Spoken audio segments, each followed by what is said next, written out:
Welcome to this very special edition of the KAJ Masterclass Live, the show which ensures that you profit from your time spent here with experts, either through their industry insights, information, or simply learning from them.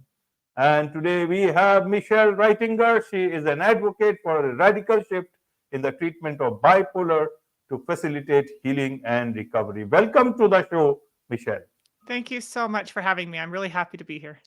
You are welcome to the show. Michelle, you are welcome to India in this online form, and I'm sure not just in India, but a lot of people across the globe will benefit from what we'll be discussing right now. We'll be talking about managing bipolar disorder. And a lot of times, we get to see this word, so I'm sure a lot of people would like to understand. But before we get to the discussion, first I want to understand, Michelle, about who is Michelle Reittinger and why is she actually talking about bipolar disorder, so that people know your connection with it.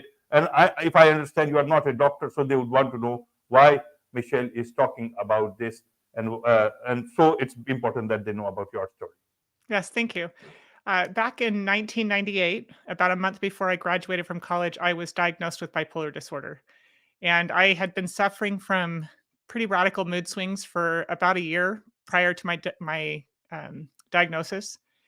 And for the first 12 years after I was diagnosed, I pursued traditional treatment. I, followed everything my doctor told me to do. I took every medication I was prescribed, and I just got progressively more ill. And it culminated after 10 years in multiple hospitalizations. I made 2 attempts on my life. Well, 3. My husband informed me the other day that I'd missed one. So 3 attempts on my life.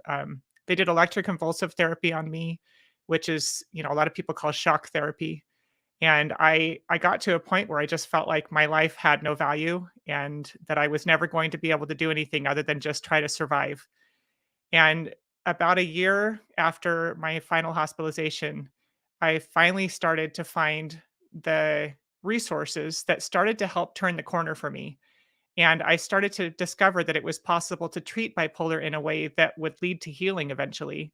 And I got to a point where I don't experience mood swings anymore. I don't experience symptoms anymore.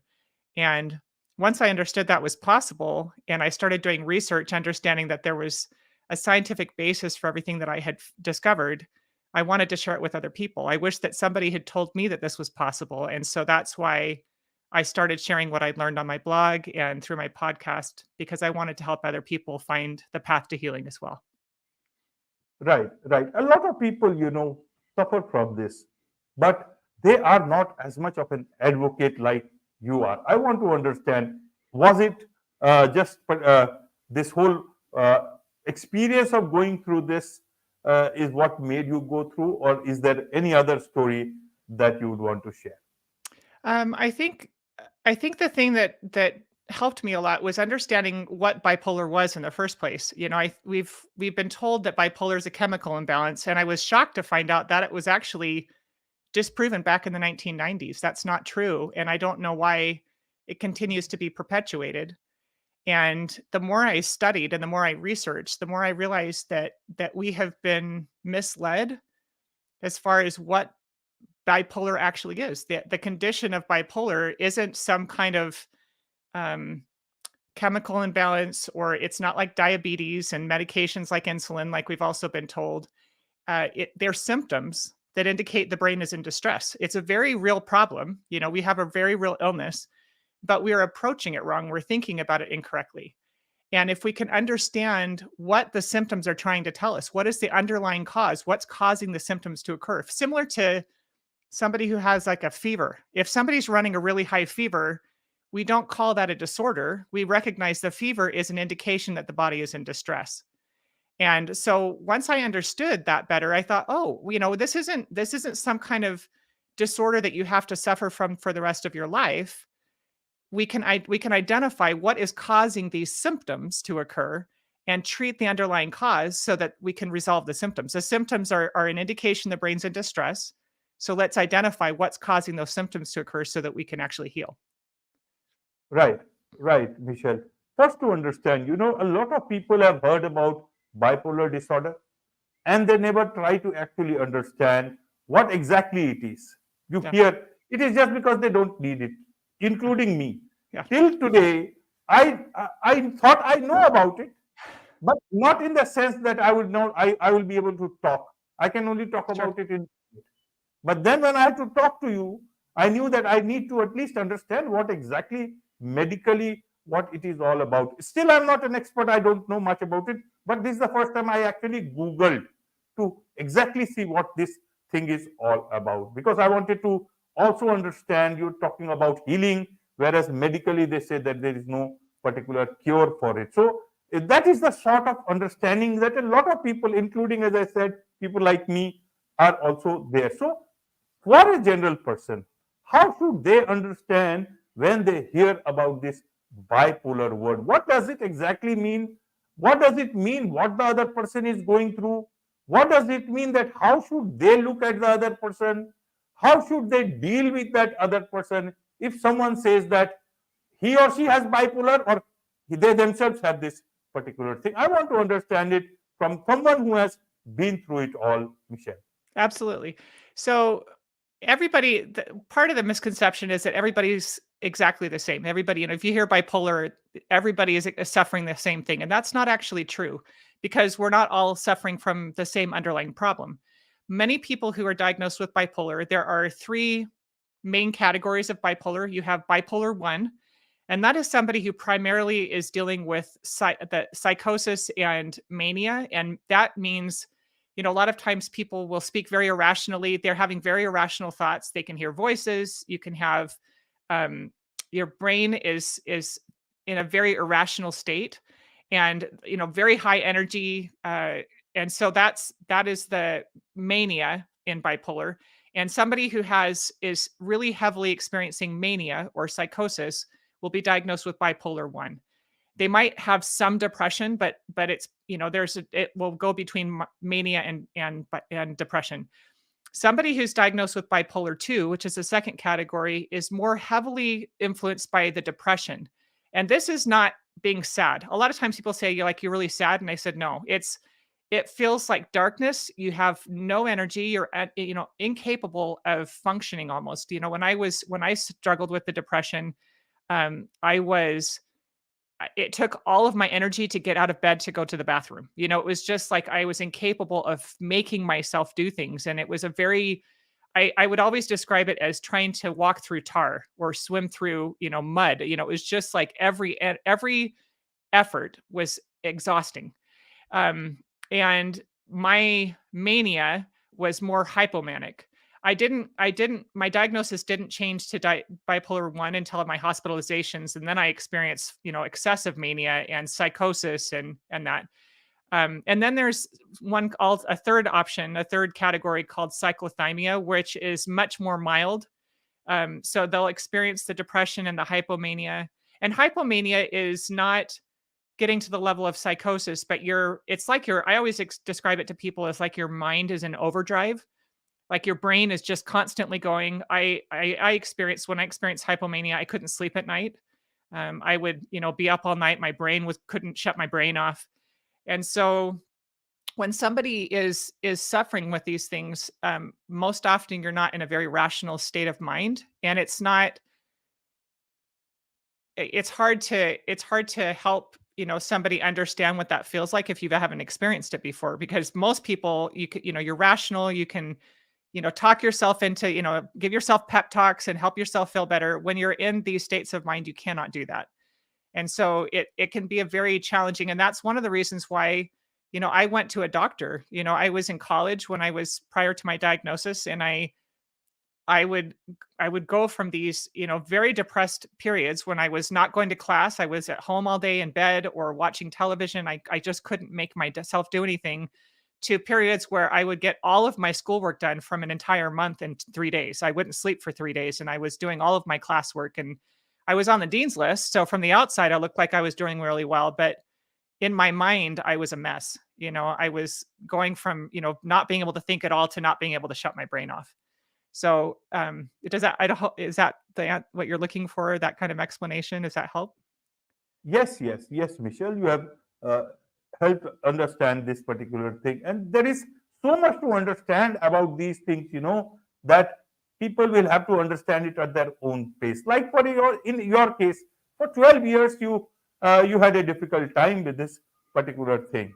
Yeah. And then you, along with your psychiatrist, could find a solution, if I understand Yeah. that part of the story. Now, why is it that it was the solution that you found later on with the help of a psychiatrist, you could not find it before, or the other people who were treating you could not find it? I want to understand why. Secondly, what is it that you found later on, and is it being used in more cases nowadays? I want to Absolutely. understand that for the audience. Absolutely. So the traditional treatment plan, when you go to a psychiatrist, almost without exception, most psychiatrists will prescribe medications. And it's not one size fits all. So you won't go, it's not like diabetes and insulin where, anybody who has diabetes uses insulin and it always works.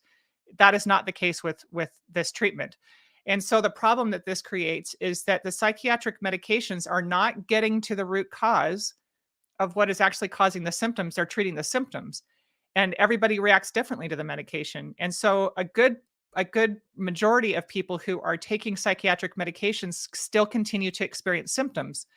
And in my case, never got relief from them. I remember telling the psychiatrist at one point that it just felt like it took the edge off, but it didn't. I could tell that the symptoms were still there, and I was still experiencing, depression and mania. And my psychiatrist that I was seeing when I found this alternative treatment had been treating me for 8 years. He had seen me through all of my hospitalizations. He saw that I was very compliant with all the treatments. I was taking all the medications, and I was still sick. I was still suffering. And a friend of mine actually introduced me to this alternative treatment. It was a micronutrient treatment that was out of a company, from a company in Canada called True Hope. And I took it to my psychiatrist and just asked, is this an option? Because I was so sick and I was suffering so much that nothing else was helping. And he agreed at that point, because he'd been treating me for so long, he agreed to look at the studies and the research behind the treatment. And once he had looked at that and discovered that it was actually a viable option, he agreed to allow me to transition to this other treatment. And at the time, I didn't understand why it would help. I was desperate, and I was willing to try anything. And over time, as I transitioned from the medication to this micronutrient treatment, my brain started to wake up. I had one day after, I don't know how many months. I have to go back and look at my records, but after probably about 5 or 6 months, I had one day when I woke up and it felt like it was the first time my brain was fully awake in over a decade. And I called my husband at work crying. I said, "Oh my gosh, my brain's awake." And he thought, he was worried that I was feeling mania. And I said, "No, I feel rational. My brain is not racing. I just feel awake. I don't know how to describe what I'm feeling, but I feel awake." And it still took a long time for my brain to fully heal. And that was just one piece. That was just the first piece. I still had to work on learning how to heal from trauma. I had a lot of trauma earlier in my life, and the unhealed trauma had caused a lot of emotional dysregulation and coping mechanisms that were unhealthy. And so I had to learn how to use therapy appropriately. I had to understand how to use it for healing trauma and not just for, developing coping skills. And then I discovered mindfulness meditation. And once I really learned how to apply mindfulness meditation in my life, it helped me learn how to be much more self-aware, stay in the present. So each of these pieces gradually helped me to heal. And I think that's one of the big misconceptions we have about treating mental illness and bipolar and specifically is we're looking for a magic bullet. We're looking for the pill, the one pill that's going to make us better. And that is not going to ever really help anybody because we are very complicated beings. A lot of times we'll have a problem at the beginning that then becomes compounded by other things. So I had unhealed trauma. My brain was, had insufficient nutritional support. And then I started developing coping mechanisms that were unhealthy. And so over time, I had developed all of these layered issues that needed to be addressed. And so that's why over time, I was able to develop, an integrated research-based treatment model that helped me to finally heal. Right, right, Michelle. So you talk about the role of mindset shift in bipolar disorder. Is it about changing medicines or is it more about mindset shift? and also about, mindfulness you talked about. So I want to understand this part. How much can this mindset shift can help? How much can this change of medication that you tried that can help? Yeah. So when I talk about a mindset shift, I mean a mindset shift in the way that we look at what we are suffering from. I think that the idea that we're suffering from some kind of disease or disorder that cannot be healed makes us feel helpless. We feel helpless, to treat it. We feel like, we have to go to the doctor and they have to tell us you're going to take this medicine and a lot of people that I see believing that have, are feeling like they're going to just suffer with mood swings for the rest of their life and there's no hope for anything else. And the mindset shift that I'm talking about is changing the way that we look at what those symptoms are. The symptoms are not indication of a disorder that is incurable. They are the brain asking for help. Just like I said before, with the body, when you're running a fever, we don't call that a disorder. We recognize the fever as an indication the body is in distress. If our mind is in distress and we are suffering from mental health symptoms, we need to say, what is my brain trying to tell me? What is it that my brain is asking for? So in my case, it was asking for additional micronutrition to help it heal and function in a healthy, balanced way. It was asking me to heal my unhealed trauma. I had severe trauma that had caused emotional dysregulation. So I needed to heal that. I needed to address that and heal it so that my brain could function in a healthy way. Learning how to practice mindfulness helped me to learn how to stay present and move through uncomfortable, feelings and uncomfortable emotions so that I could process, the trauma. So when I talk about a mindset shift, I'm talking about changing the way that we view mental illness and the way that we view these symptoms and address them at the root cause rather than trying to mask the symptoms with medication. Right, right, Michelle. So you talk about, healing. A lot of, our medical science talks about no cure, managing the symptoms. How do you bring this healing part in it? And in your case, do you consider yourself healed or do you consider that you have managed it well? How does this work? Well, interestingly, there's a book called The Anatomy of an Epidemic. It was incredible book that was written by a medical researcher who was trying to get to the root of why if our if we've had all these advances in mental health and psychiatric medications, why is there a skyrocketing number of people becoming permanently disabled? He didn't understand. That didn't make sense to him. And so in his research, he discovered that prior to psychiatric medications coming on the scene, prior to us using psychiatric medications to treat, depression and bipolar and schizophrenia, people weren't staying sick. Somebody might experience a manic episode and it was very rare in the first place, but they might experience mania one or two times in their life and it would self-resolve. It was only once we started using psychiatric medications that these things became chronic and incurable.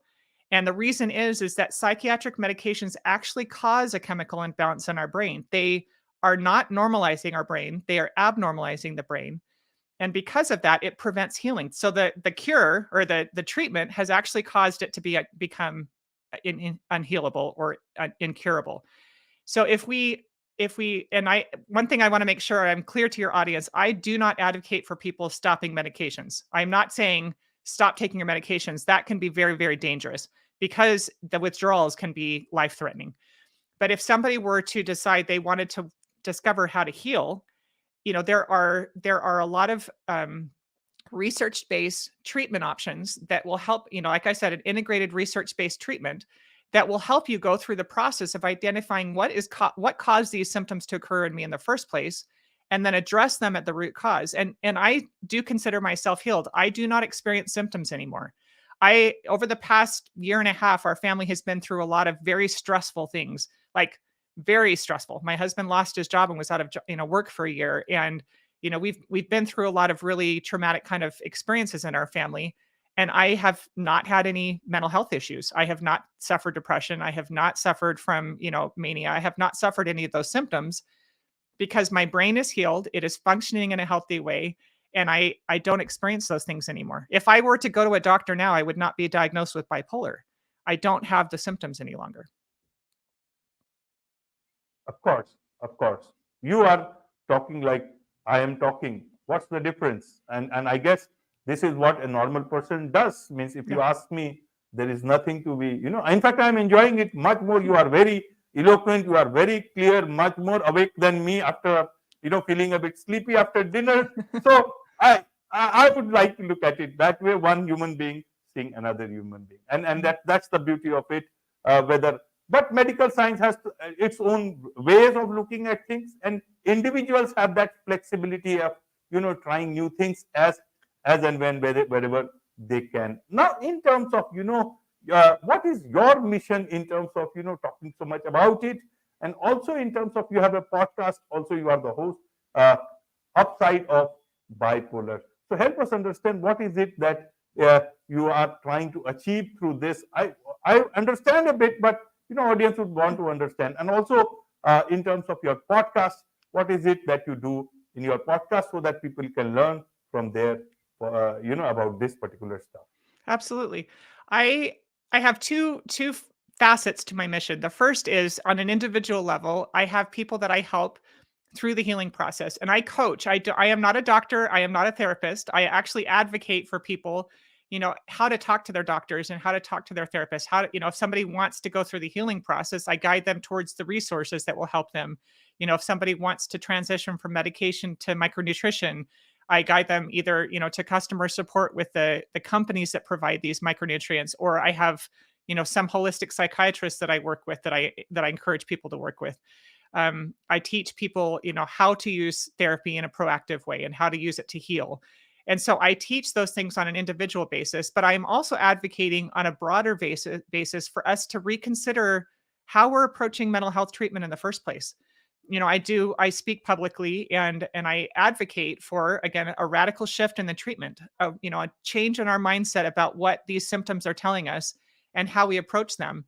And instead of this treatment approach that is causing people to become chronically ill, let's focus on a holistic approach. Let's focus on an integrated approach that will get to the root cause of what is causing those person's symptoms to occur in the first place so that they can actually heal. And on my podcast, I've had the pleasure of speaking with a number of experts in different areas. I've interviewed a top researcher in the field of micronutrition for treating mental illness. I've interviewed Robert Whitaker, who wrote the book that I referenced earlier, The Anatomy of an Epidemic. I've had wonderful conversations with people that have talked about, written books on mindfulness and trauma healing, and I talk to therapists, I talk to doctors. So the whole purpose of my podcast is to lead people to the resources of healing and again, advocate for this radical shift in the treatment so we can actually help people heal and recover. Wonderful, wonderful. I'm sure a lot of people has got a lot of insights from this. And for those people who want to learn more about this from you, about your podcast, what is the best way for them to connect with you, Michelle? On my website is myupsideofdown.com. And then I also have my podcast, which is The Upside of Bipolar, Conversations on the Road to Wellness. And that is found on all major podcasting platforms. Wonderful, wonderful. With this, it's a wrap on this very special edition of the KAJ Masterclass Live. Thank you so much indeed for joining us. Thank you.